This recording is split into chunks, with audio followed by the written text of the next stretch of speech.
Welcome to my channel Learn Kannada to English. ಸೇಬು box ಮೇಲಿದೆ. Apple is on the box. Apple is on the box.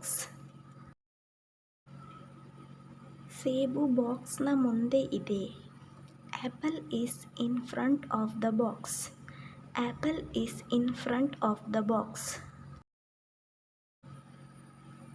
ಸೇಬು ಬಾಕ್ಸ್ಗಳ ಮಧ್ಯೆ ಇದೆ. Apple is in between the box. Apple is in between the box. ಸೇಬು ಬಾಕ್ಸ್ನ ಹಿಂದೆ ಇದೆ. Apple is behind the box. Apple is behind the box. ಸೇಬು ಬಾಕ್ಸ್ನ ಕೆಳಗೆ ಇದೆ. Apple is below the box.